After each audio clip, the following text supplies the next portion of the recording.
Good morning, industry explorers. Welcome to another live stream self-mastery series episode. Today, we are going to be talking about online portfolios. And I have the awesome James Rogers. He's a project manager with Atomic Designs. And are you ready to get started, James? Because I'm just going to go ahead and jump right in it. I did this last night with our live, and I'm going to do it to you too, because I actually think it was a pretty good idea. Are you ready for that? I'm ready. All right. First of all, good morning. Are you feeling good? You feeling great? Good morning. Good. Oh yeah, we're feeling great. Everything's good. I want you to tell me your life story in 2 minutes. You ready? Yeah. Go. Okay. My life story in 2 minutes. I come from Colorado. I went to undergrad at the University in Northern Colorado, and I got my undergrad degree in design for theater. Then I left and I went to grad school at Florida State, which didn't really end up working out. I didn't finish there. Went off and I started working as a staff technical director back at my alma mater.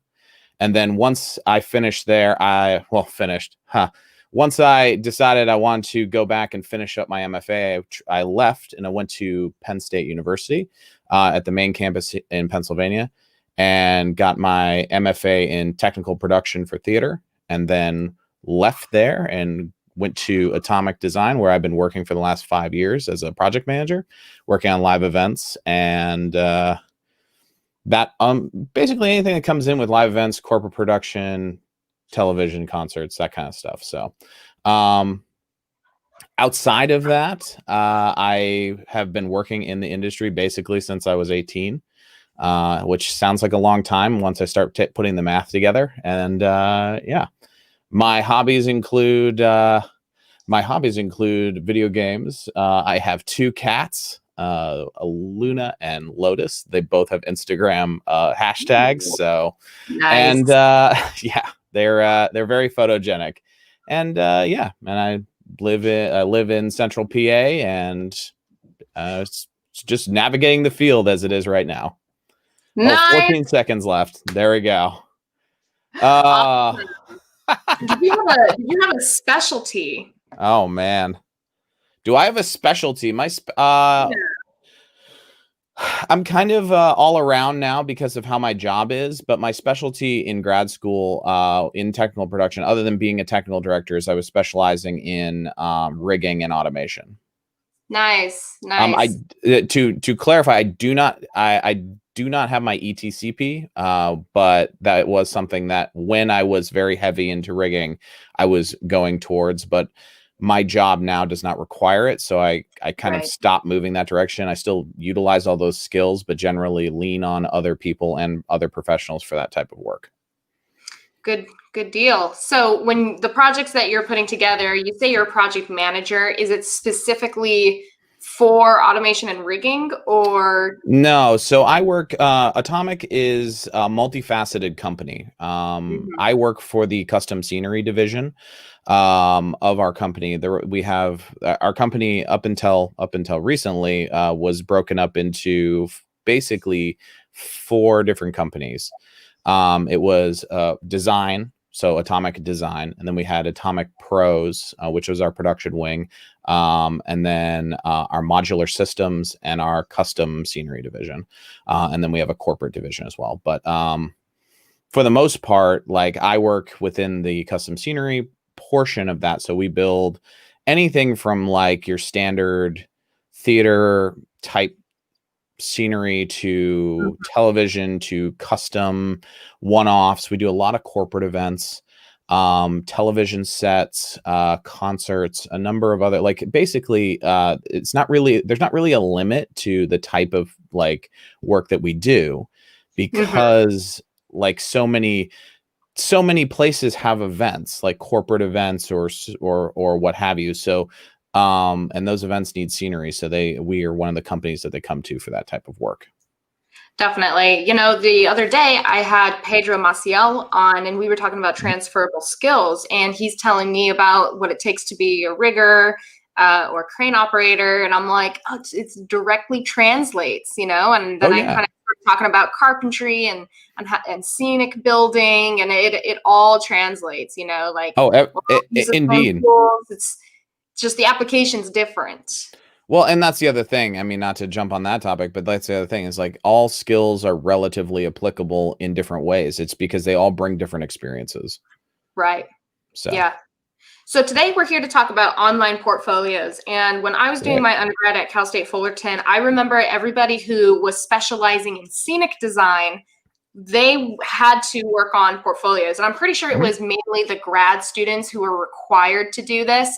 But as an ignorant, dumb 19-year-old or whatever, I'm just like, I don't need that. I'm going to get into technical direction. I'm going to get into rigging. What do I need a portfolio for? And wise 25-year-old me now is thinking, you should have done some better record keeping of your projects. You should have a portfolio. So this was actually a hot topic on Rocklitt's career days. People were asking about portfolios and how you build them, what you put into them. Do you put in your finished products versus works in progress? So we're going to cover all of that right now. So let's just start off with the basics, bare and bones. How do you build a portfolio? Oh, wow. Okay. So it really depends. And I think you brought up a good point about like so people who are going to school, and I'm going to preface a lot of what I'm talking about in a couple of different ways. You don't have to go like there is what people would call the traditional path of going to getting a job, and it's like going to college and now you have a degree and now you go find a job, or maybe you go get more training. That's not necessarily how it works generally, but the problem is that a lot of people think that that's how it works. You can go to programming that isn't like colleges and that kind of stuff to get the education you need to be effective in our field. So when you're talking about portfolios, you have two different like thought processes. I think one, some schools that you go to have a portfolio like, this is the portfolio that you will come out of our school with, and it is 10 pages long, and here are all the information, and like every single student comes out with that exact portfolio, whether obviously the information looks different, and that's an okay thought process because at least gets you to make a portfolio. So let's start from that.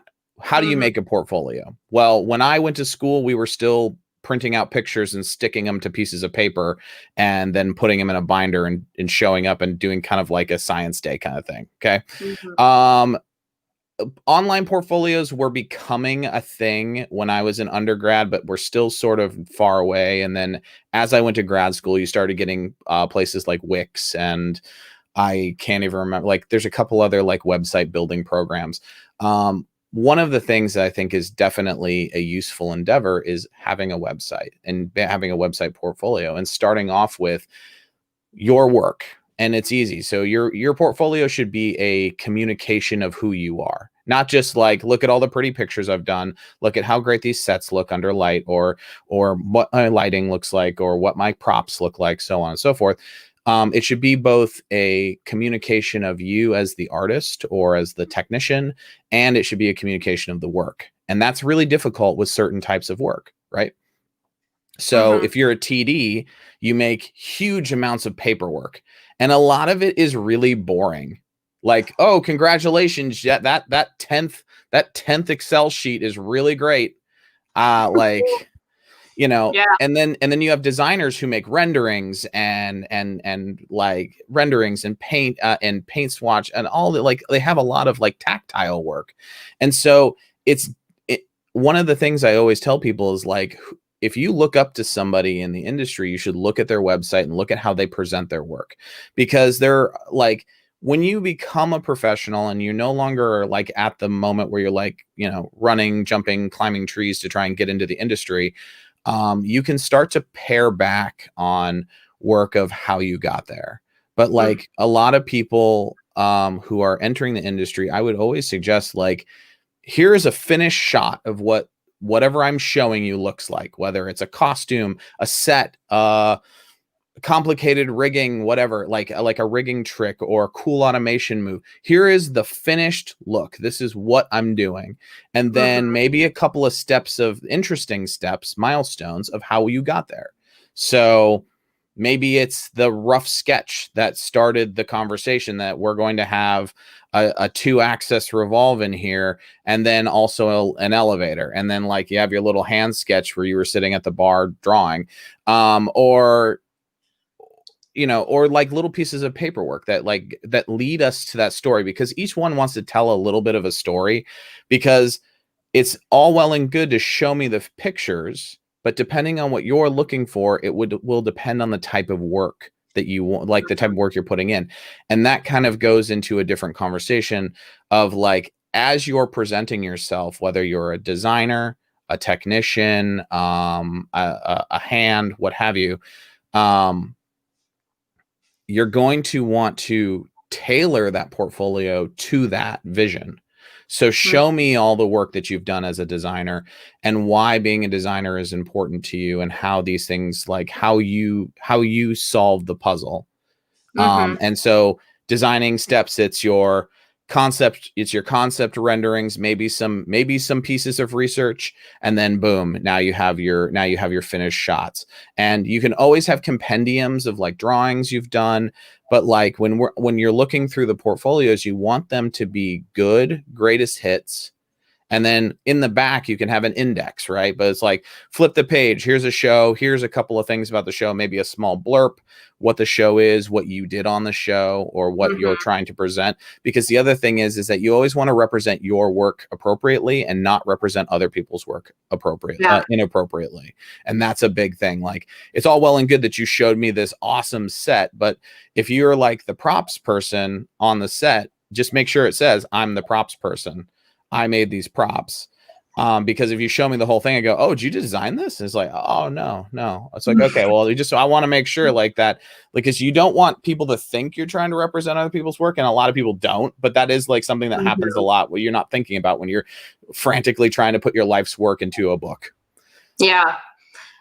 So a couple things. One, I think it's great that you mentioned the bar napkin. A lot of work happens at the bar. And if your student not old enough to drink yet, that's cool. I mean, if you have a sketch or something that is your work in progress, it's okay to showcase that in your portfolio, because it's your greatest hits, right? From concept to reality. How did you get there? And I think that's just as valuable as just the finished product, because what that also shows is how you went through your troubleshooting process, the problems that arose during your build or your design, and then you can talk about what you did to solve certain problems. And problem solving is a big thing that recruiters like to see on their resumes. So here's your portfolio, and you get a chance to actually showcase that before you even step foot on another employer's job site. When I was interviewing at Disney, I was in my sophomore year of college, and I had just taken my very first CAD class. So I had just learned Vectorworks, and I kid you not, I took with me a copy of my resume, and I took with me a couple copies of schoolwork that I did. So like super basic TV style flats, like a front view of it, and maybe a top view. And then there was also a project we did where you had to draft your dorm room. And I drafted my dorm room, and I put in a bunch of textures too. And I passed this around to like 5 different managers who were interviewing me for Disney. And I'm like, look, this is where I'm at. I am a student. I'm learning these things. Here's what I have so far. Think about what I could become. Think about, under your supervision and under your training, how much better I could become employed by you guys. And that was my tactic. And I don't know if that's what worked, or if something else I did or said in the interview was the it factor for me, but that was a tactic that I used to get hired by Disney. And then I got to be in technical services. So not exactly a portfolio, but if you are a student, you can absolutely show your schoolwork, and you can talk about, and you just be honest, right? I think honesty is a really big important thing. Oh yeah. You don't want to try to represent someone else's work. You don't want to try to steal someone else's work. You don't want to give people the wrong idea about you. You don't want to inflate yourself and and make people think you are capable of something that you're not. So like, just be honest when you're doing your portfolios and you're going into these interviews. Well, and that right there is that's a great point, because when you're looking, when especially people who are students, let's take that for the moment. If you're a student coming out of school, or you're still in school and you're still looking for a job, there's a lot of things that are really difficult, because your confidence level in yourself is like, there's really only 3 modes of that. This, like, you're either so underconfident that you're like, oh, I guess I'm just going to get whatever job happens. And or there's people who are way overconfident, because they're like, oh yeah, listen, I put up 2 shows while I was in college. I'm ready. And I'm like, oh, okay. And then there's like sort of the middle ground, and like, you always kind of want, I don't think that you should muzzle your confidence, but you should definitely be able to read the room. Because when you go to an interview, when you're in an interview process, you are being interviewed by people who like have probably been in the industry longer than you've been alive. So they know more than you, or maybe they don't. I've been in plenty of interviews where I came to the table with more knowledge in one area than anyone else at the table, and it was just not the type of thing, not to be overconfident with it, and like, but saying like, hey, this is how I work, here's my workflow, here's my this, here's my that. And they're like, oh, we don't work like that here, we still use the parallel bar on the drafting table. And I'm like, okay, cool. But like, the having confidence in your ability and knowing what you bring to the table is really, really important, but also not gumming up and showing that, you're the best pick in town. You would be stupid not to hire me, like that kind of thing. Like, you're kind of like on that razor's edge of like being understanding of the needs of the people that you're like trying to get to hire you, but also not underselling yourself, because like, that's the thing. You get in a room or on a Zoom call or what have you with a bunch of people you don't know, and it's hard. Even a guy that I work with now, I've worked with for the last 5 years, told me like 2 or 3 years in, he goes, when you got hired here, like, you were so reserved in your interview, but like, that really wasn't you. And I said, yeah, I didn't know. It was like really my first real big interview where like, you guys had exactly what I wanted, and I didn't want to screw it up. And they're like, yeah, you could have just been you. I'm like, thanks. Great. I'm glad we're here. But like, that's the thing. So like, confidence is a huge thing. And like, it's that little knob, and like, you have like one little red line, and you're trying to keep the knob like right in there, because you don't want to undersell what you bring, but you don't want to sound like someone they don't want to work with. So right. But that's the same thing that's true in how you present your work. Like, it's not just like your interviewing skills, right? It's not just about you being able to stand up for your background, for like your training, and say, this is what I can bring to the table. Because that is the example you brought up, like, that's a great thing. I look at people's portfolios when I was doing recruiting for Atomic. I look at people's portfolios without seeing them, like without seeing the person, and like, look at the portfolio and go, I want to talk to this person because this work is really good, or this work has a lot of personality. It might not be as good as I think I need, but like, here's the thing. I'm hiring for personality first, and I'm hiring for skills second, because if I like working with you, I can train you on how to hit all the buttons. Like, drawing is easy. I can train you to do it, but finding people who mesh with the group, that's hard. So, but, well, I mean, personality in a portfolio, does that necessarily mean like we're putting flowers on the flowers? Like, not really. I think I could have thought of. I don't know what else I would put in personality, but you know what I mean. What I'm saying is, but I think it's a little more nuanced than that. So what does that look like to you?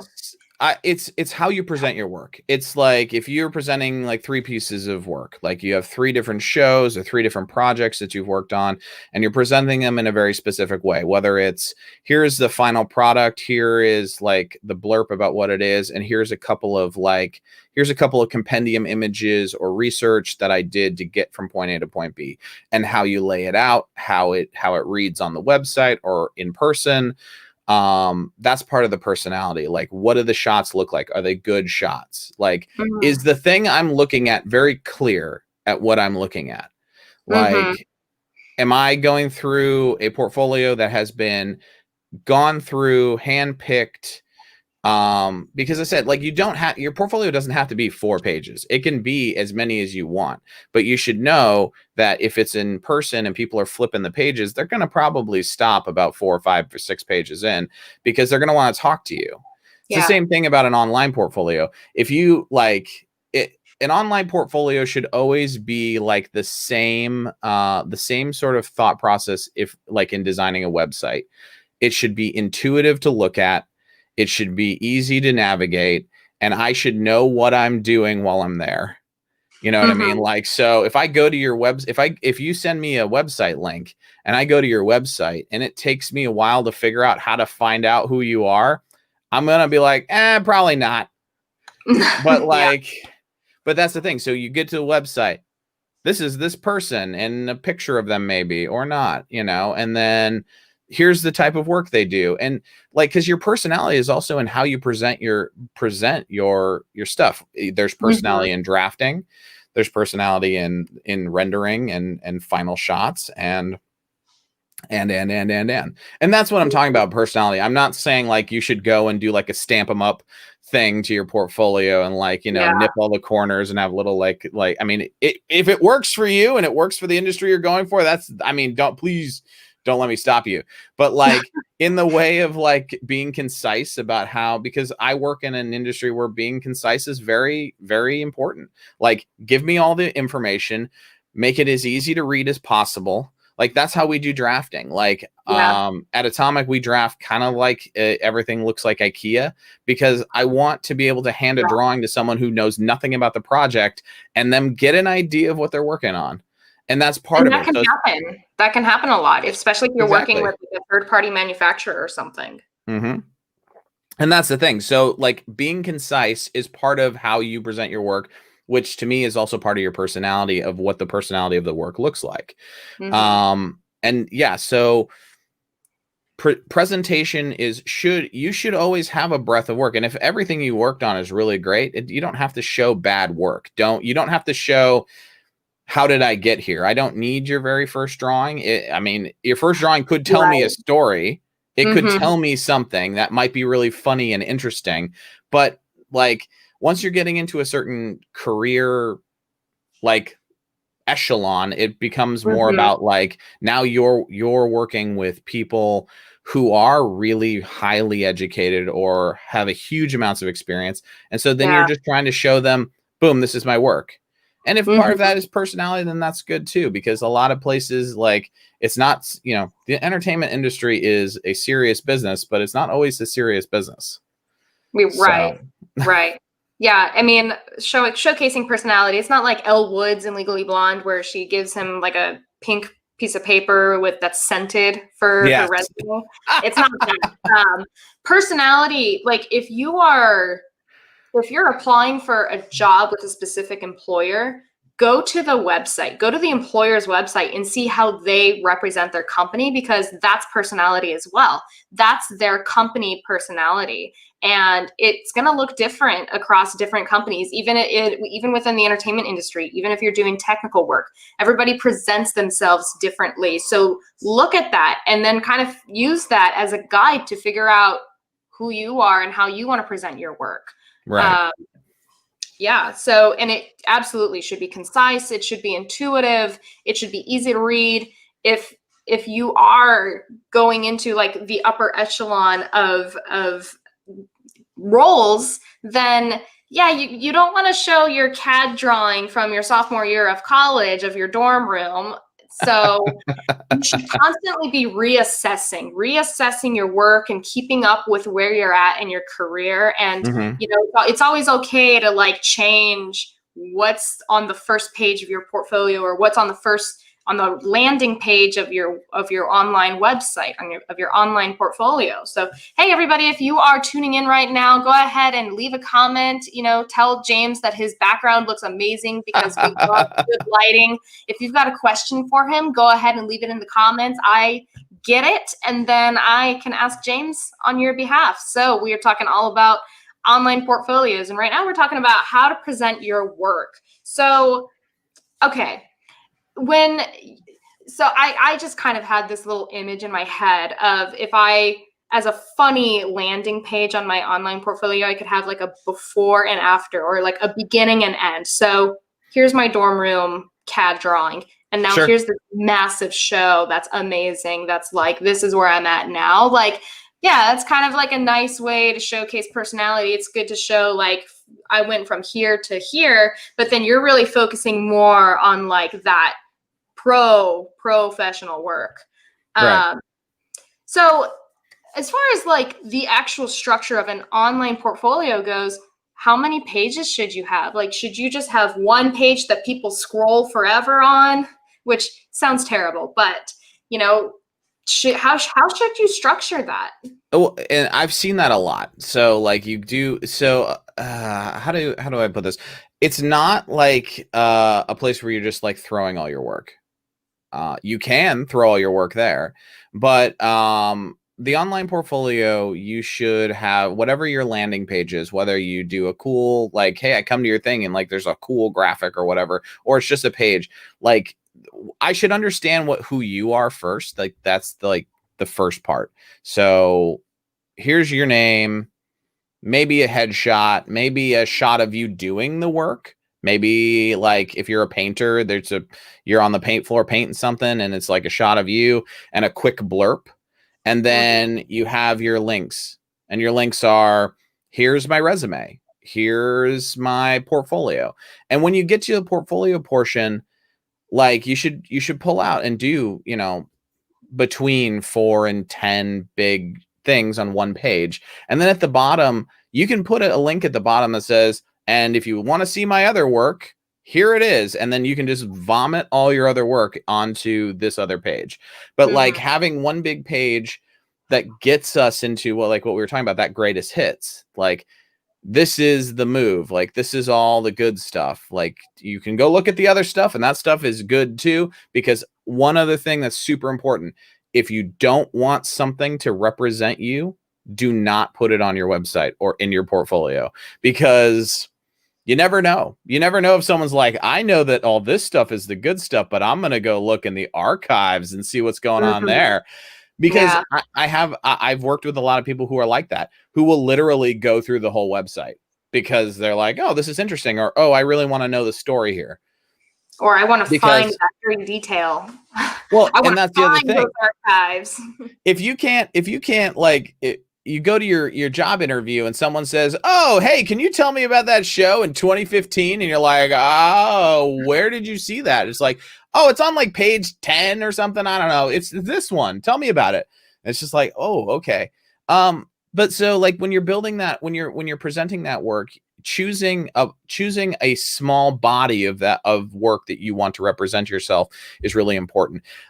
Looking at portfolios and online portfolios are difficult for if you're trying to apply for a job or multiple jobs that are in different fields. Online portfolios become a little bit hectic, because like when you're applying for a job, generally you're going to want to tailor your resume to the job that you're applying to. You're not necessarily like making or fabricating like information. You're just taking the stuff that's relevant to this job and putting it on the resume. But the issue that you run into there is that if you're doing that, your online portfolio may only reflect one thing.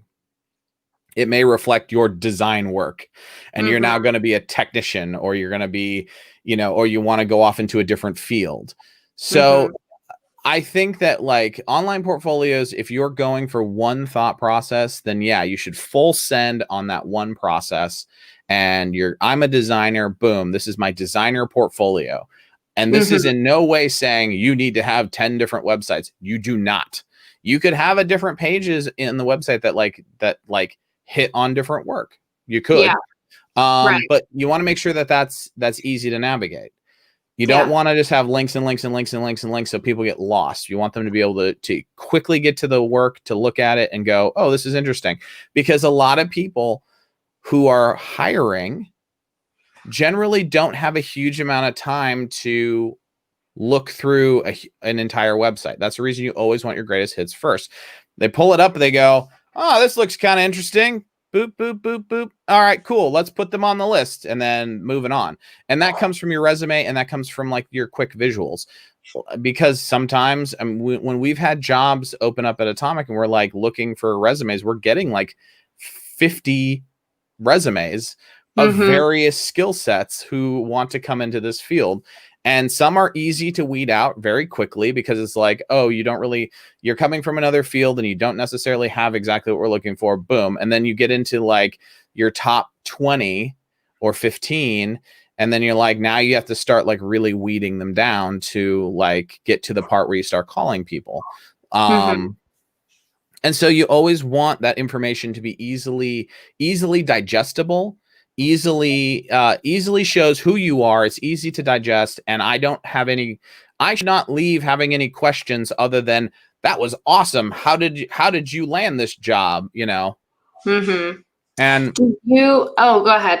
Oh no, and that was the. I think that was all I was going to say. Well, I was going to say, do you know of any examples of good showcase pages that people might want to check out for inspiration to see how it's organized, how easily it is to navigate those websites? Do you have any websites in mind that people not like that one's kind of interesting. I always tell people about our website. So like the atomicdesign.tv is the website for the company I work for. And our website's pretty well laid out because it gives you our portfolio. Now our portfolio is pretty broad. So like it's a big page, but it comes with a lot of like, when you go to the portfolio section, every single sub page that you could go to tell you about the work has one big, good big photo and the name of the show. So like you can look at it, and if it's the kind of exciting thing you're interested in looking at, you just click on it and then there's more photos.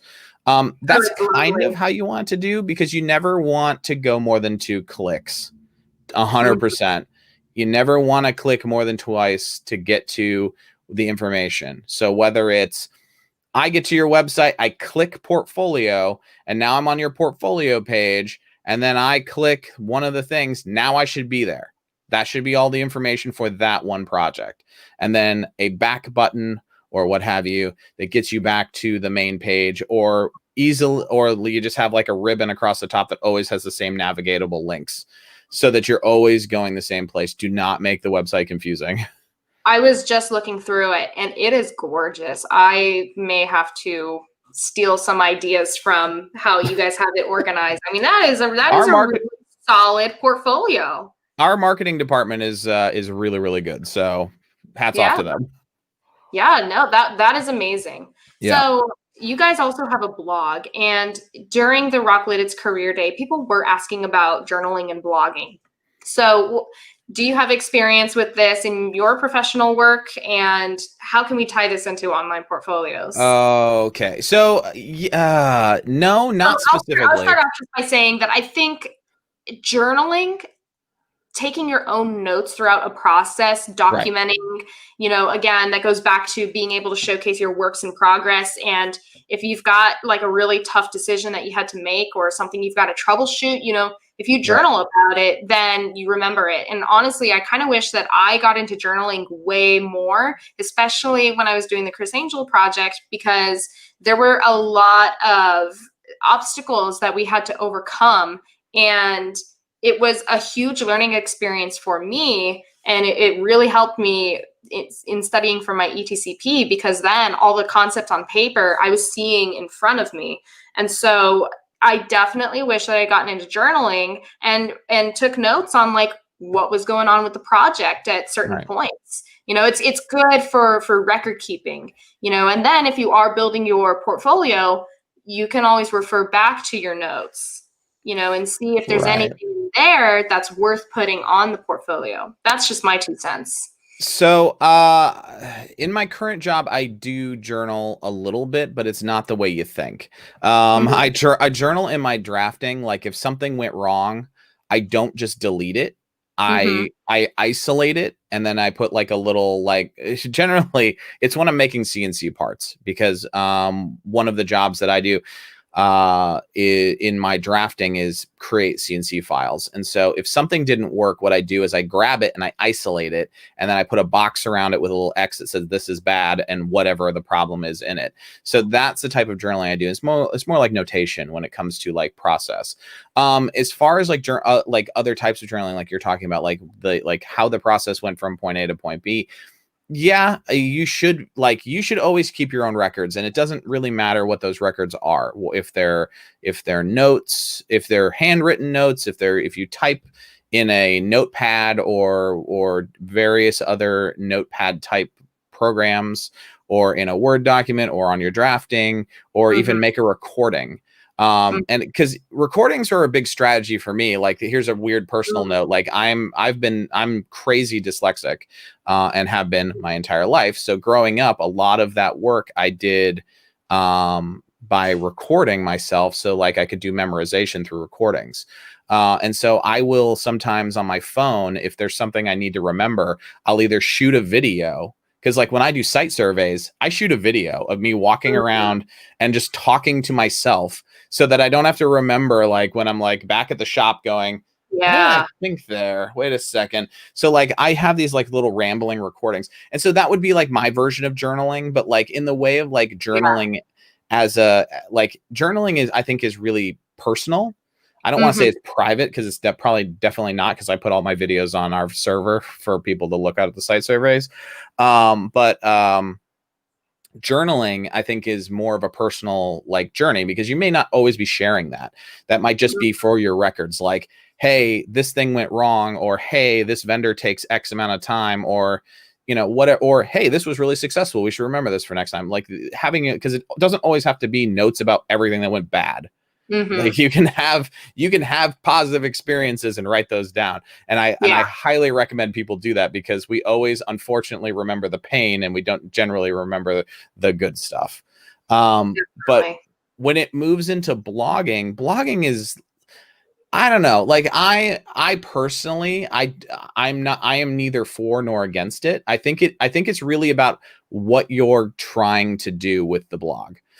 If the blog is about you and your personal journey, I'm full forward for it. You know what I mean? Like your journey is important, and especially like, and I can say this because a friend of mine actually just had a very positive experience doing something like this. He wrote a blog post. I'm not going to call out who it is, but he wrote a blog post after he lost his job. Because he was starting a new adventure. He started working on a new thing, and he wasn't really getting any traction with it. And he finally like wrote this like blog post about the last couple of months and like what he's been up to and the different things, and put it on LinkedIn. And all of a sudden he got all this traction towards his business. And that is a really positive way to look at it. Like if you're making sort of an experiential blog of like what you're doing and the work you're doing, sure. But I think it's really like trying to figure out what you're trying to tailor that towards. Well, and you can do blogs that are personal, but you can also do blogs that are very educational or project oriented. Because one thing that blogs do is they boost the SEO on your website. So when Google Analytics is crawling your site, they're looking at keywords. And then when someone searches those keywords in Google, then your website is going to be closer to the top of those search results. Right. And so, I mean, that's one way to think about it, you know, and if you're showcasing like a very special project that you've done, or you've used a very unique tool, you know, or it doesn't even have to be like the most unique tool ever. It could be like a project you did on a CNC router. Well, if someone's looking up CNC router, or they're looking up CNC projects, or if they want to see like a review on a certain model, then you can put those keywords and talk about it in your blog. And now people are looking at what you have to say and the value that you're contributing to the community. And then it also boosts traffic to your website. So it could be an online portfolio, or if you're selling something, then it just depends on what you're trying to accomplish with your online presence. Right. And I think that that's true about all of it. Like all of your work, your website, your blog, your communications, they all have to be tailored towards the experience that you're trying to create. Like that is, I think that's the big one that a lot of people don't like. And I mean, I'm even guilty of it. Like when I first started my website, which is not available anymore. When I first started doing that, I didn't really know. I just like put stuff here because, again, like when I first did that back in undergrad, it was like the really early beginnings of it being a more advantageous, because even still, like when I was doing that work, people were like, "Oh, online portfolio, I don't know about that." Like, I can't be expected to look at the internet. And that right there is the thing, because and I think it's really about like taking a moment to understand the marketing that is you, and figuring out the couple of things. What do you provide as either a service or a skill set? What are you looking for? And what are you trying to accomplish? Because you could go out and you can make anything work for Google Analytics, and that is a highly, highly advantageous thing.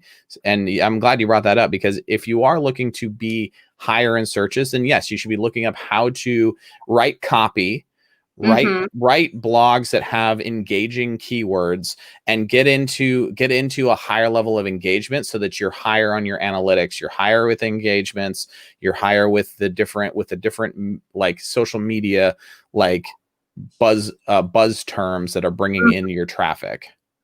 So we got a question. Let's backtrack a little bit. We got a question from Pedro, who is super awesome and participating with us today. Hey, Pedro. Should you make different pages for different fields? Yes and no. Yes, but let's start with yes. Yes, I think you should. If you're working, like, okay, for instance, I have a background in scenic design and technical direction. So if I was going to make a portfolio and I wanted to show, and I was willing to, because this is the other thing. Here's another thing I didn't actually talk about. If you're willing to do all the work that you have done to get to the moment that you're at right now, showcase it. If you are unwilling to do it, do not. And the reason is like, I have a degree in scenic design. I have a degree in technical production. I'm good at scenic painting. I'm good at rigging. I'm good at automation. I'm good at lighting. But I don't want to do lighting. I don't want to be a scenic painter. Those are things where it's like, so yes, if that work is something you're still looking for and it's relevant to your current experience, yes, you should have a different page, or in your work as you're descending from best, greatest to least, you just call those things out. But yeah, I would say if you have a breadth of work where you've done a lot of work A and a lot of work B, you could definitely have when you go to the portfolio, you could have a side menu that says scenic. For me, it would be scenic design, technical production, rigging, and then you click on that and it shows you the things. And then that could also be on that same side, you put your archive, and then people can click on your archive and just go ham in your portfolio. But yeah, so it's not wrong. Here's a thought, and people can comment if they disagree. I think you should have different pages for different fields. Yes, especially if it's a field you're trying to get into. But let's think outside of entertainment for a second. If I'm trying to become a crane rigger, not the operator, but the person who's actually dealing with the loads that are going to be going onto cranes on a construction site, then I may want to have a page that says entertainment rigging and a page that says construction rigging. And the construction rigging page, even though I don't have construction rigging experience, what that page can do for me is help some recruiter figure out, it's basically showing the recruiter how entertainment rigging is related to construction rigging. So I may talk about like my ETCP certification, the qualifications, everything you have to study in order to pass the test and get that cert, and how it relates to the NCCCO or the NCCCER certification, and do a comparison, so that I'm showing people, you know, look, we use the same equipment. We're using slings and shackles, and we're dealing with loads, and we're thinking about how forces are distributed and interacting with each other. And we also have to deal with angles. So, you know, and I may have my construction rigging page showcase that. And so whatever that looks like to you, if you're someone going from, I don't know, like show control to automation control, or something kind of related to controls engineering, and you're really proficient on how networks are operating when it comes to, you know, every device talking to each other during a show.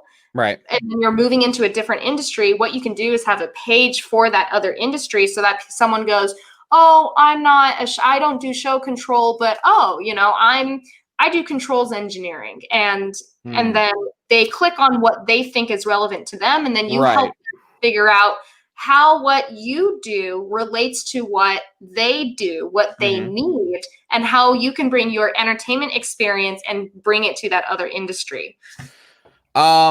I agree with that. And I think that that's not the wrong thought process. However, because like a lot of people, a huge number of my friends got laid off. And I've started to hear some of the feedback of them trying to join other industries using a similar method of thought process, which has kind of exploded in their face. And it's not wrong to say like, hey, I have applicable experience that goes from point A to point B. But the thing that I've seen from their experiences is that when you're like, I've had other project managers go to, say, construction project management, and them say, well, you don't do what we do, despite the fact that we really do. But like in doing residential or, you know, corporate construction, all of a sudden people are like, well, you kind of do what we do, but like it's not really, so we're gonna pass.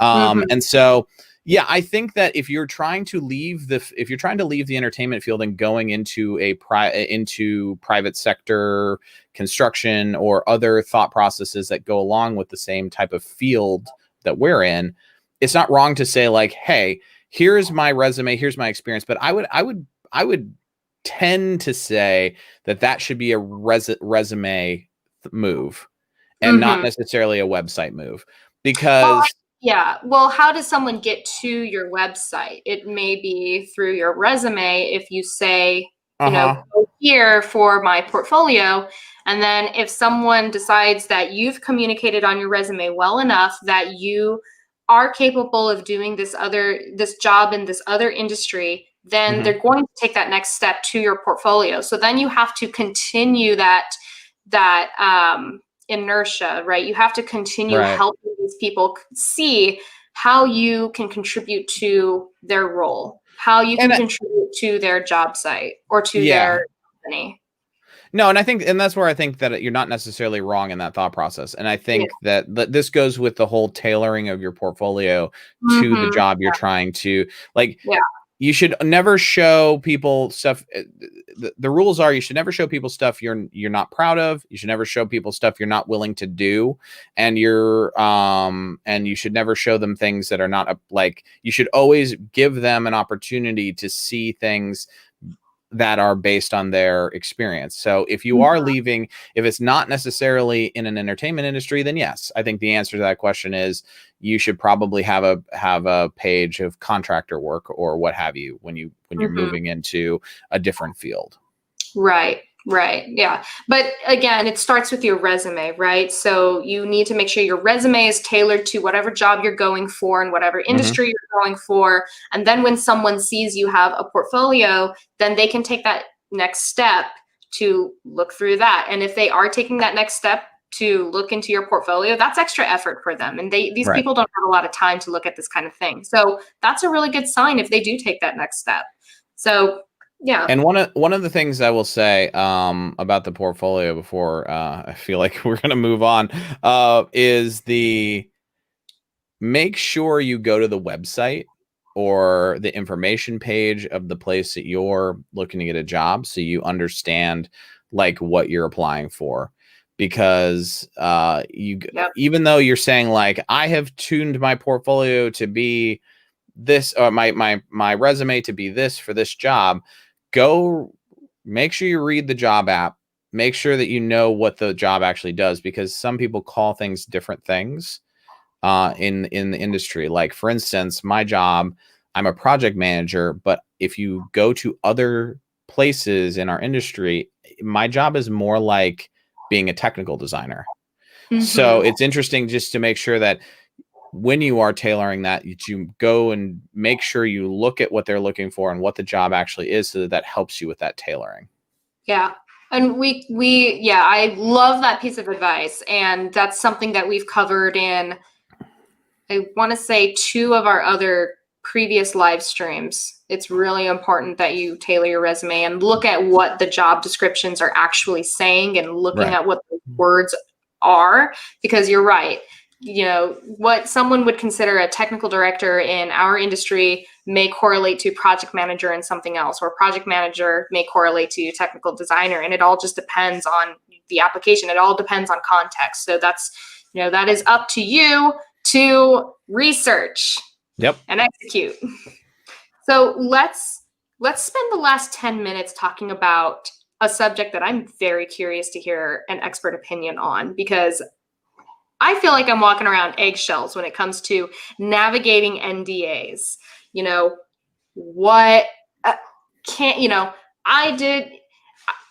Here's an example that doesn't exist. I did something for MTV and I want to showcase this. Am I allowed? Do I remember signing an NDA or not? If I did sign an NDA, did I actually read it? What did it say? And here I am. I'm going to act my age right now and say, yeah, I'm an immature 25-year-old with not a lot of experience working with NDAs. Like, my experience is very minimal. And as I'm trying to do marketing for myself and for another company, I'm just like, am I allowed to tag this company? Am I allowed to use this company's logo? How do you navigate this? Okay, so it's easy to navigate. It's very easy to navigate. Yeah. Stop. Are you ready? Oh, okay. I'm ready. If you sign an NDA, you didn't do the work. You can't talk about the work. You're not allowed to reference the work. You're not allowed to understand what the work is. Now, could you talk about the parameters of the work? No. Okay. So, like, here's the thing. I have worked on many, many, many shows that have NDAs that I just can't talk about. Some of them, some of the NDAs that we work on start off as, this is NDA work until a certain time. So like some companies we work for, they want the NDA, you signed it, boom. And part of the NDA, because like I don't always sign NDAs. Like I work for the company signs them on my behalf. I work for, and so I work at the behest of that thought process. So I'm not allowed to talk about the work. In fact, generally, as a blanket statement, we do not talk at Atomic. We do not talk about any work that is ongoing unless our client tells us we can. Obviously, we have a whole portfolio website. And 99% of the time, if they're going to let us talk about it, it's after it is a live event that has been shown publicly. So beyond that, like, so how do you navigate an NDA when you're trying to get a job? You can't talk about who you worked for. You can't talk about what you worked on. You can't really talk about where it was. You can't talk about when it was. You can make sort of broad broad scope thought processes of, I worked on a show that I worked with a crew that had 200 people on it, and I was the crew head, and it was a long load in with lots of rigging. That's about it. Like, that's the thing. Like, that's it. Because if you talk about your NDAs, you're undermining the whole process. And two, you're making yourself a liability to yourself. Right. If you talk about an NDA, if you are posting NDA content, no one's going to hire you because you can't keep a secret. And that is hands down 100%. Like, we our company has a marketing department, as we kind of talked about a little bit earlier. And so I don't post photos. Like, actually, it's funny, I don't really use Facebook anymore because of that fact. And like, I use Instagram and other things for my personal stuff. But like, if the company posts a picture of something I worked on or one of my colleagues worked on, I'll share it. But I'm technically not allowed to really like say, hey, this is what we're doing. Like, but that also goes back to a lot of other, like, when you work for a company, if you work, okay, let's start with this. If you work for yourself and you sign NDAs, it's on you. That's your personal liability. And 100% read everything you sign. Do not just blanket, even if you show up to a venue because you got called and you're working on an NDA project, and they're like, hey, you need to sign this. Don't just sign it. Read it or take a picture of it when you sign it so you know what you're signing.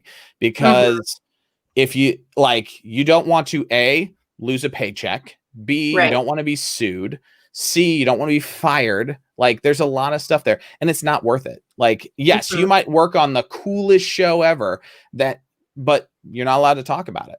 You're not allowed, and that extends to everyone.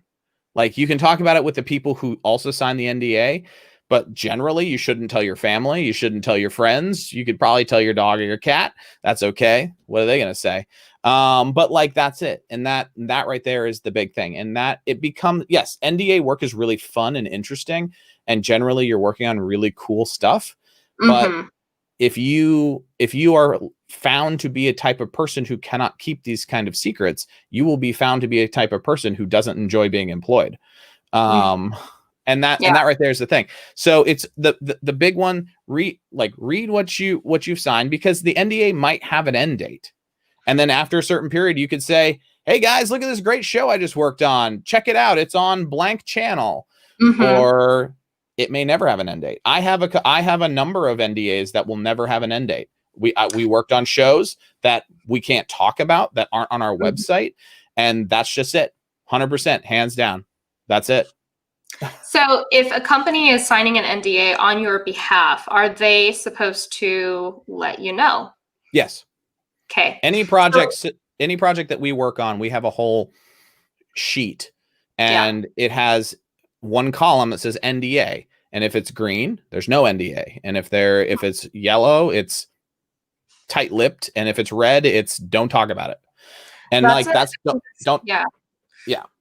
That's a great way for an organization to organize that sort of thing in case people are unsure. And I think, and if you are working for a labor company and you're not a project manager or technical designer, and you don't have access to the server, the files, which I can think of many instances in which, you're working for a production labor company, and you don't have a computer. Having a computer is not part of your daily operations. Sure. So if you are in a position like that and you're not sure, you should ask your supervisor. I think that's probably pretty fair advice. Yes. However, very rarely will you ever be put in a situation where you do not know that it's NDA or not. So if you're on a labor call, for instance, if you're working just as a labor company and you get called and it's like, hey, 100 of us are going out to some place to do a thing.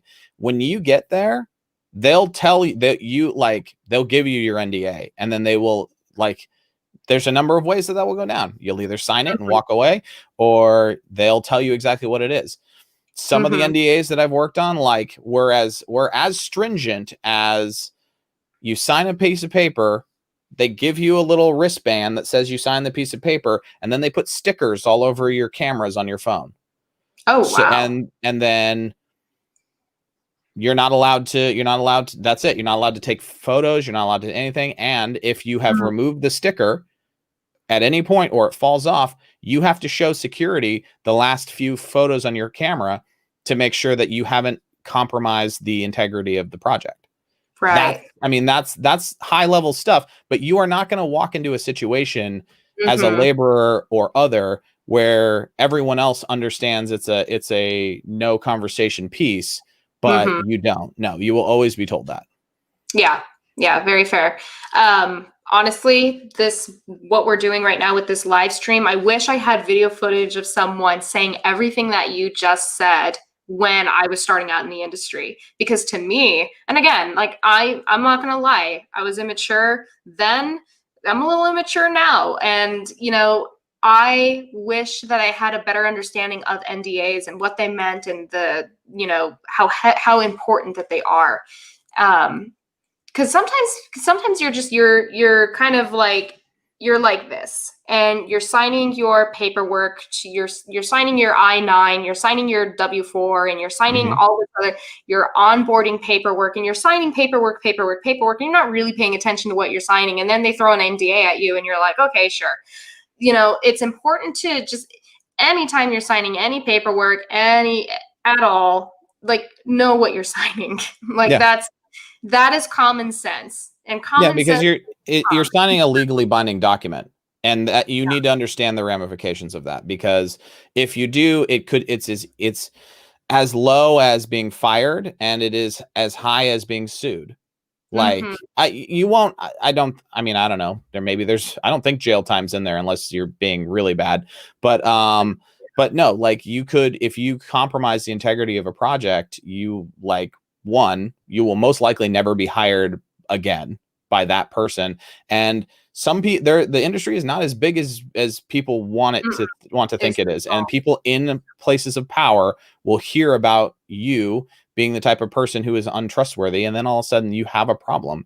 So it is like, despite the fact that you might be working on something really, really cool, make sure that you have the permissions and kind of stuff that you're getting, that if you need to do other things that you're doing. Yeah. So we got a little comment and question that just came in from Brandon. He says, I wonder if dealing with NDA projects to show what you can do just leaves you in this place where you need to take matters into your own hands, like using personal work, etc. So yeah, I think it's really important to know the parameters of the contract you're signing. So if it says the NDA ends after a certain date, or after the event has been public, then you need to know those details so that you know if you can or cannot add that to your portfolio and showcase that work. And generally, there's like a showrunner or someone there is usually someone who can answer these questions for you. If you're not working with a corporation, if you're not working with a company, and you're working by yourself, and you get hired on to a show, like, let's say you got hired onto a TV show, pardon me. Excuse me. Let's say you got hired onto a TV show to work as a PA, or to be a show, to run, or to prop, or what have you. And you sign an NDA, but you're your own representative. Yeah, you need to take that extra 20 minutes and read what it is and ask any questions you have. Because if you are a single working professional and you don't have a company and you're just keeping yours, you need to keep your portfolio running. Taking a job like this is a really great opportunity, but it's an opportunity that will not end up in your portfolio. The end. And and that's just the unfortunate part of it. When it comes to NDA work. And like I said, it's really awesome. It's really exciting. Nine times out of 10, it's something really cool. There is the other 10 time where you do the show and you go, we had an NDA for this, huh? All right. And that's the thing. But like being your own personal advocate, especially if you're self-employed, and especially if you're doing the work by yourself, you have to do that, because if you sign the paperwork, ignorance is no longer an acceptable defense. Yeah. So who are some good resources if you're unsure about your NDA and you have legal questions, whether you're in the entertainment industry, or let's say you do computer designs, you do computer design work, and it could be like photography or animation or something along that scope. So not necessarily like what we do, but but still something creative that you're doing for your client. Where do you go to find resources to get these NDA questions answered? Generally, you can get those questions answered by the people who give you the NDAs. And if they can't, so like if you work with, let's see, if you work with like Viacom, for instance, right? Viacom, CBS, they have a fleet of lawyers who write all this stuff. So the people who give you the NDA, if it's not like when you're reading the NDA and there's something that you don't really understand or that you're not sure about, or you have other questions, generally the people who give you that information can either A, answer it for you, or B, they can give you an email or a phone number of someone who is probably the lawyer who is working on that show to answer those questions, just so that you are clear. Always, always, always, always answer get the questions answered. Don't just if you're unsure about it. Like for me, I think, let's see, what's the most NDAs I've signed on a show? I think it was 7 on one show, because of like the various depths of like the different parts of the project that we started getting into. And it's not just a blanket one for the whole show. So like, gotcha. There's so much working components in there. Cause like, yeah, some shows, if you need to sign an NDA, it's one NDA for the whole show. And it's a blanket NDA that says, please don't talk about this work. Please don't post on social media. And it will either give you an end date or it won't. And then the other thing is that there's a client representative who will say, yes, once this thing goes live, we want you to tweet your brains out about it. Like, and that's, right. And that, like, we have those clients. We have clients like that do it. Like, everything is highly secretive until the launch date. And then launch date, they want us to put it on our website. They want us to post it on social media because they want that hype. And then some clients don't need it and don't want it. And that's the ones where it's like, there's all kinds of work on that isn't on our website that we've never done, that we will never talk about. And that's just that right there is the, hey, that's really cool. Cause like you and like 5 other people knew that you did that show, but like the rest of humanity's like, where's all this stuff come from? And that right there is the thing. So yeah, I read an article the other day, and someone is creating a documentary called Millions Forgotten, which is about people in our industry being unemployed and struggling right now due to the pandemic, and how we aren't getting very much government aid. We're not getting the help that we need. So the NDA work kind of reminds me of us being non-essential, us always being hidden, and people not ever really knowing what it is that we do. Just thought. It is an unfortunate thing of like how this is all coming down, because when people believe in what is essential and what isn't essential, entertainment has been essential the entirety of like humanity, no matter what that version of entertainment is. And the same is true for theater. Theater has existed since the Greeks and longer, and has always existed. And so it will always exist, and it will just be what it needs to be at the time it is. And then it will rebound because it always has. And that's the same thing with entertainment. The problem is when you look at these different parts that people want, what they believe individually are the essentials to be done first. And the unfortunate part is everyone goes, well, we don't need entertainment. Look at all this streaming stuff. Where's that come from? So, and that's the thing. And that right there is the thing. And yes, we are hopefully rolling up faster, sooner. Hopefully this is not years, but yes, it's one of those things that will exist again. It just is hard to exist now. And that is the poetic, sad portion of it, but also the sort of gleaming light that eventually things are going to return because they have to, and they always have. So yeah, there you go.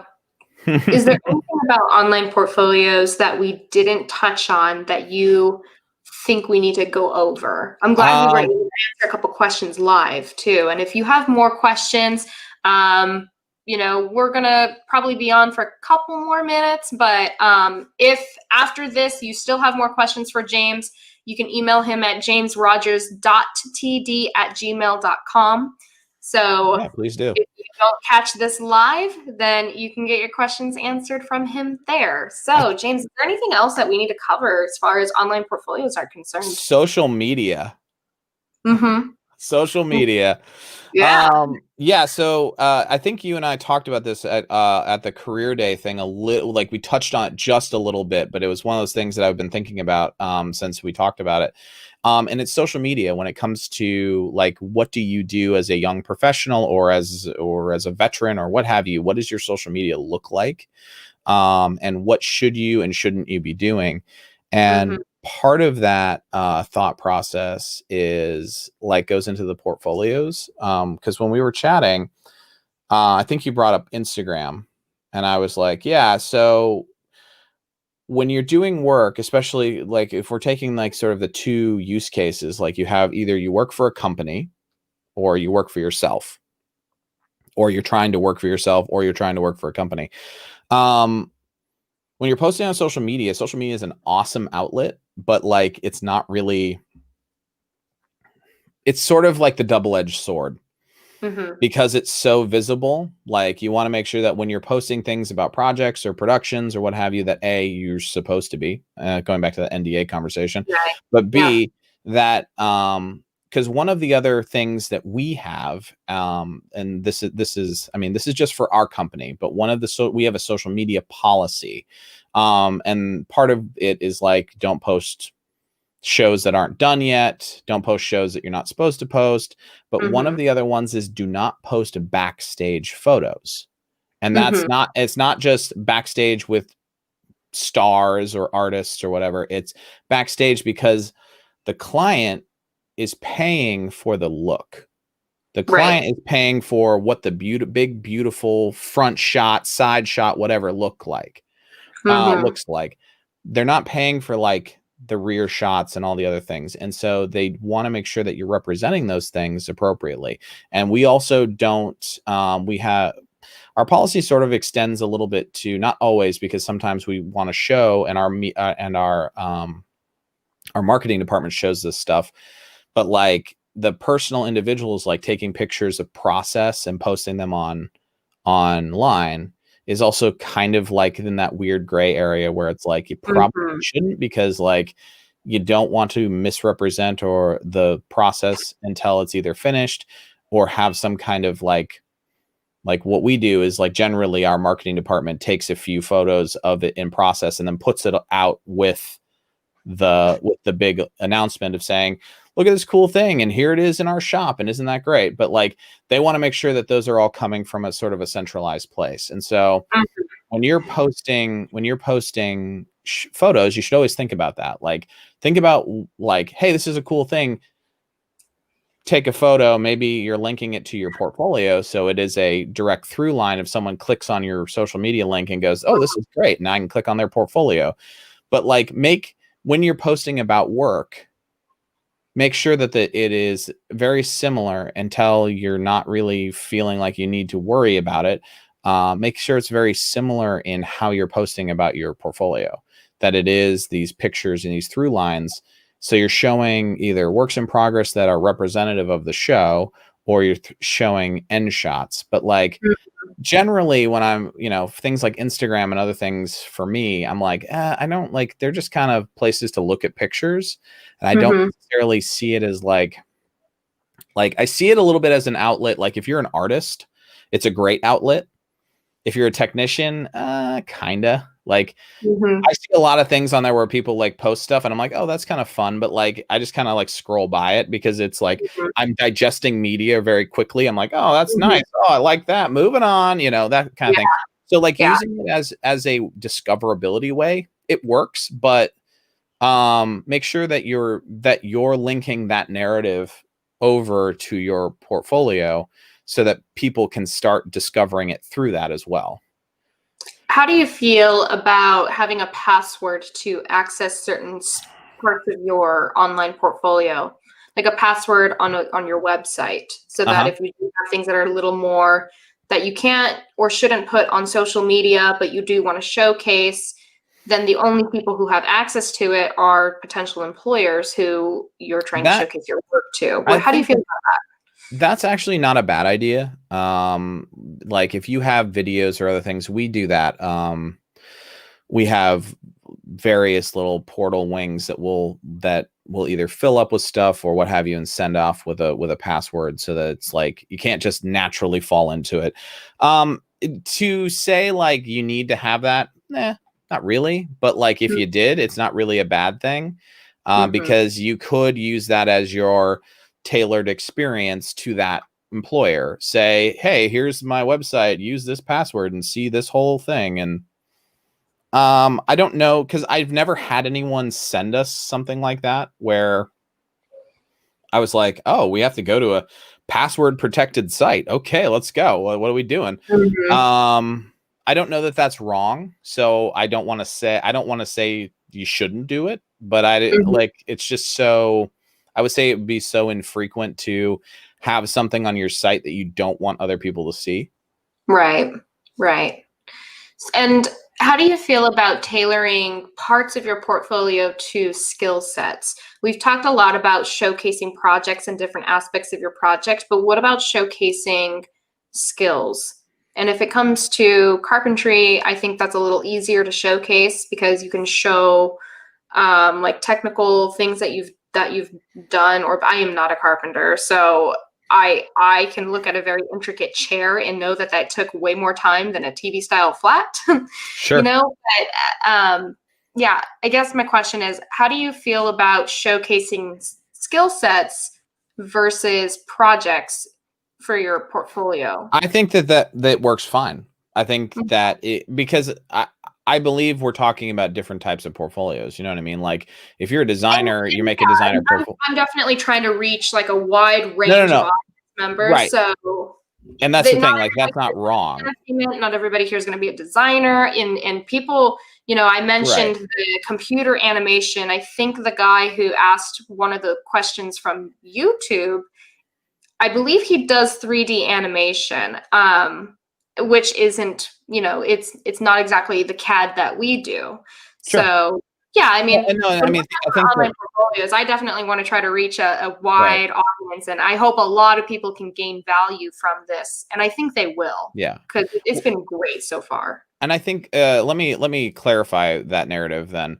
Um, if you're making a portfolio about being a tradesman and doing a trade, yes, that's exactly what you should be doing. You should be showing the quality of your work. If your work and that's where this is the tailored experience, right? If you're looking at you're doing a trade, boom, Mhm. put your trade on your site. If you're a designer, put your designs on your site. If you're a designer, do you want to put your trade on your site? Depends. If you're a designer and a carpenter and you're proud of both and you want to do both, boom, put them both on there.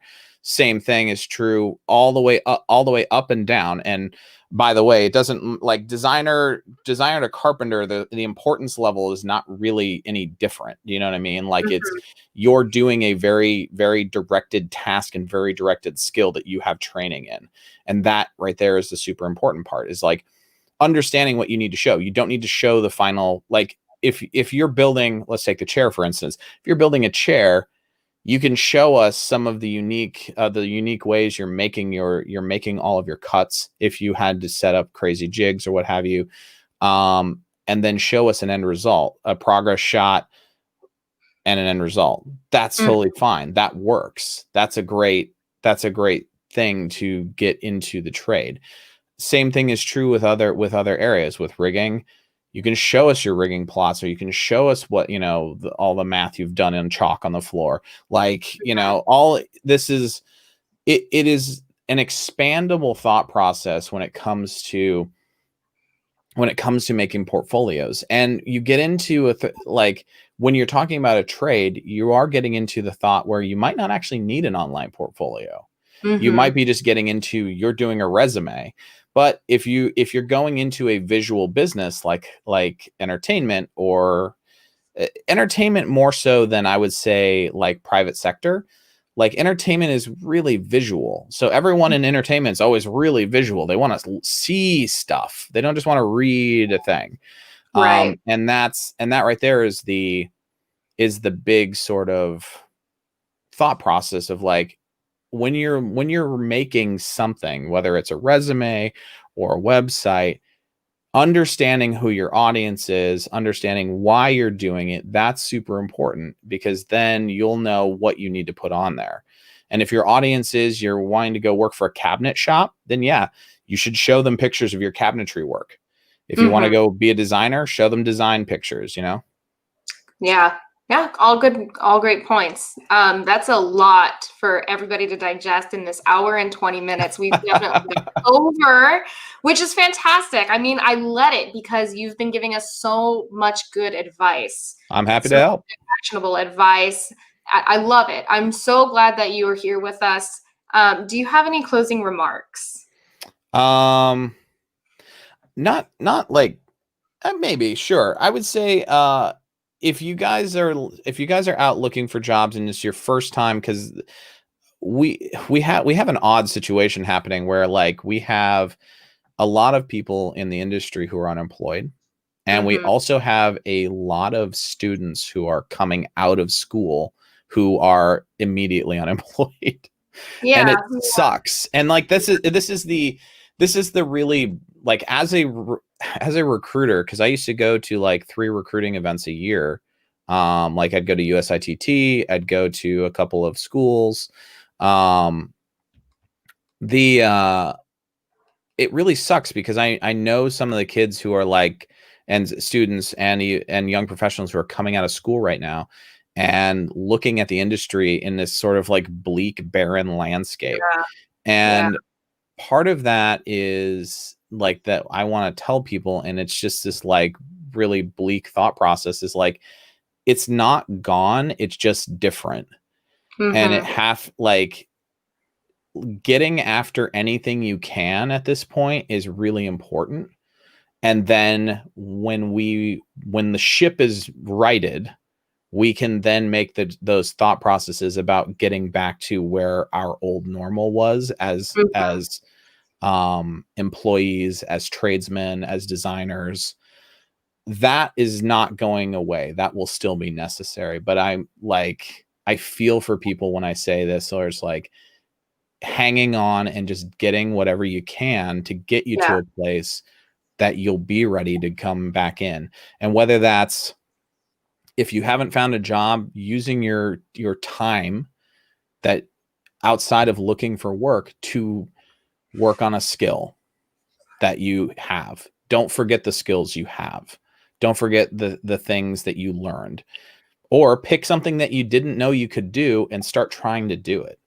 Like for me, when I was furloughed, I started working on video editing because I'd never done it before. And I'm still pretty bad at it, but at least know a little bit. But like, that's the thing, like fill your time with anything you can get, so that when we're ready to come back, you both have new skills, but you're also ready to be back. And so, yeah, I feel very, very, very heavy for all of those people out there. Yeah. Yeah, me too. And that's why we're doing this. So again, that's really great advice. And that was a very uplifting message. Thank you for that. It was wonderful to have you. Well, thank you for the invitation. Yeah, I'm so glad. So glad. If you guys have any more questions, you can email James at jamesrogers.td@gmail.com. Don't forget to like and subscribe to Industry Explorers on YouTube. And until next time, everybody, I will see you on our next adventure.